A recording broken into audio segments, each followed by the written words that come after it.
Good day, everybody. We're just doing our daily walk around. This is the Blue Ridge Strawberry Crypt Dog.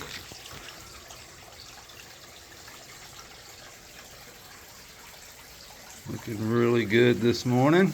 Everything looks good this morning. There's no water down in the trap hole, so that's good.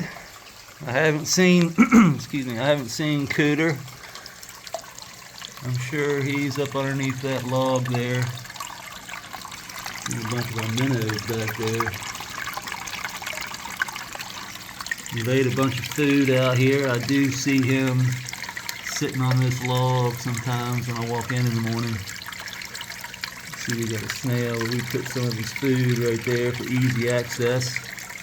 So I'm sure there's plenty for him to munch on.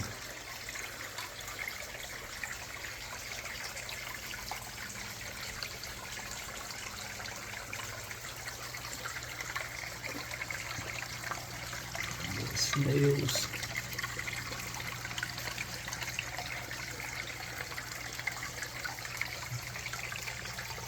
There's that big fish sitting right there. He's up underneath that log. He loves to sit back there. Hard to see.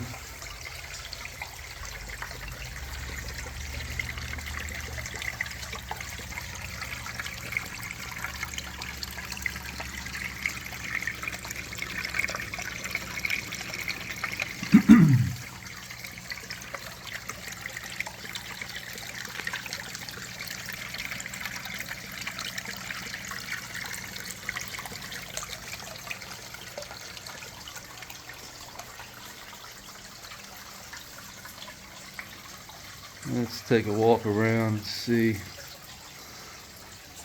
all our cover crop. We got the dill, it's going crazy. I'm surprised that this is growing this good in only 10 hours of light. So we're in flower mode right now, so we should be, in the fall, close to November, where the temperatures are going to start to go down. The light is only about 10 hours, if we're mimicking outdoors, of course. And that's what we're trying to do.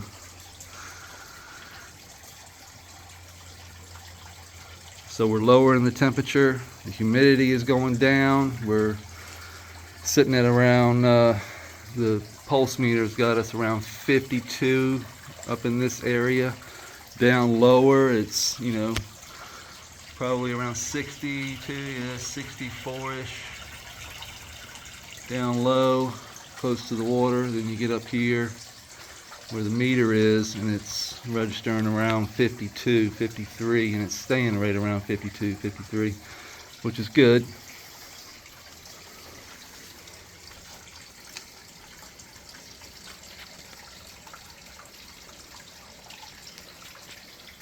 Don't have a whole lot of light. You can see that this plant right here does not have a light over it. It got the least amount of light. You can see this one got all the light. No red stems on this plant. And then you come to this one and it's red stemmed out. And it's different colors. So a lot of times I would think that, if I was walking around and I saw this, and I'd be like, yeah, that's a nutrient deficiency. But from what I understand, it could be genetics. It could be a lot of different factors that contribute to that effect. So I'm not wigging out. I'm not going to be adding a bunch of stuff to my soil. That's not what I'm doing with this project. This is an experimental project. All I'm doing is I put good soil in. I started with Big Worm Organics. So he has biochar. He has all the good stuff already in it, minus the perlite. He uses vermiculite, and he uses a number of different rice hulls, I'd have to look on the bag, but you know, it's alfalfa meal, kelp meal, all these different meals that we start out with to feed the soil, get the soil going, give the plants all the nutrients they need to begin. And then my whole theory is with this is that I start with good soil, and then we add biology to this soil, and we add our compost and our IMO 4 and IMO 5, IMO 3, 4, and 5, excuse me. And we build on top of that soil. So we did our sand, silt, and clay layer over top of, coming up out of the creek, over top of the rock. And then we put moss on top of the sand, silt, and clay, and we run that sand, silt, and clay on top of the soil all the way up. And then we put our mulch layer on top of that. So if I was to dig down in here, the first layer you would hit would be the sand, silt, and clay and organic matter that is laid on top, just underneath the mulch layer, on top of the soil. This is what's wicking that moisture up underneath this moss and allowing the moisture to run and wick across the top of the soil. The soil also wicks moisture.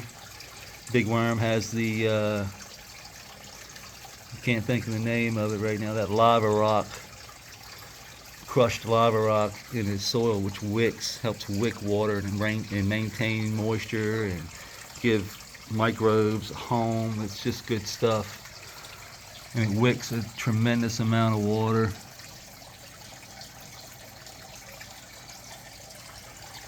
See it, these things are really starting to grow. You see the worm castings, which is really cool for me to see these worm castings all along through the edges of the creek. You can see the worms are just pushing their castings up out of underneath that moss where they're running through it, and that casting and organic matter is falling down into the creek, and we start to get life growing. Now this little line right here will wick water up. You can see how moist it stays. It stays super wet and moist, but it doesn't, you know, over flood itself. It only takes what it can hold. That's the cool thing about it. It's not just constantly wicking. It is constantly wicking, but it's not wicking too much at one time. And that's just how it works. It's Mother Nature at her finest. You see the grass is starting to come up through the rocks. The moss on that log is really taking off.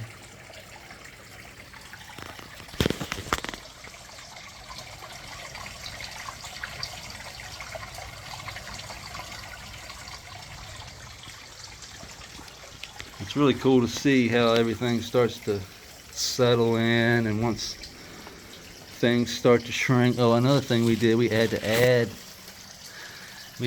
soil. Well, actually we just added some IMO in our compost pile. We added some IMO 3 and some rabbit dung and all that good stuff, and we just laid it on top here. We could see that the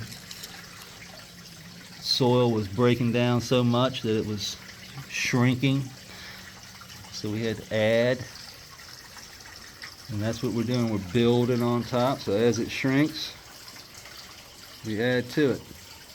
You can see that remember this plant we had over here, it got infested.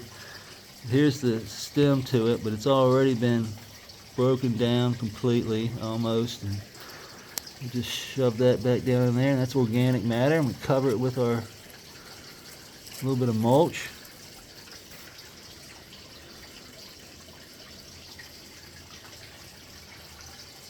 Haven't had any pest issues. I've seen some bugs, but They're not messing with anything. The Venus flytrap over here is just full of bugs. You see legs just hanging all out.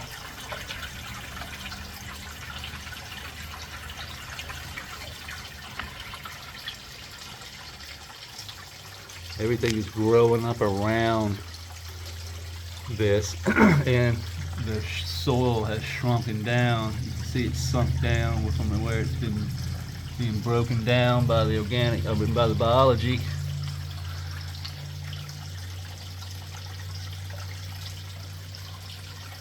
Might have to do something with that.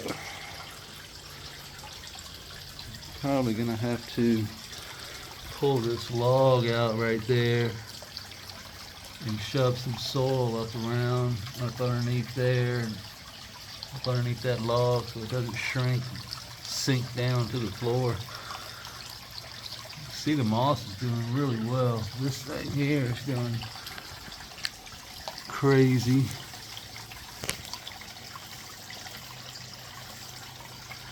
Probably have to do some trimming on that.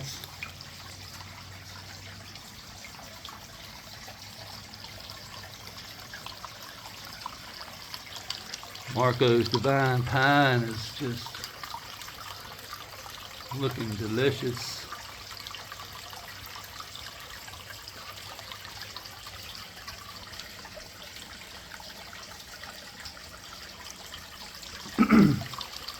Smells delicious too.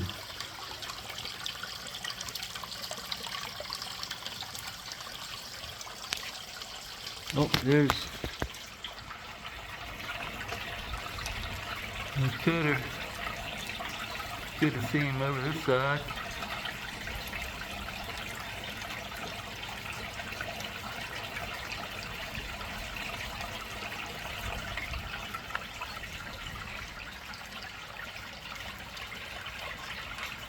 Maybe he'll crawl on up to his tag.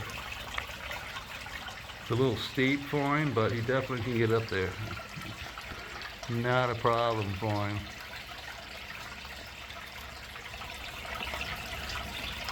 We do have a friend coming today. We have a sibling coming.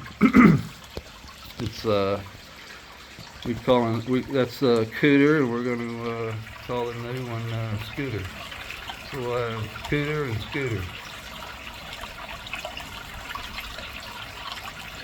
The new one is a river spider.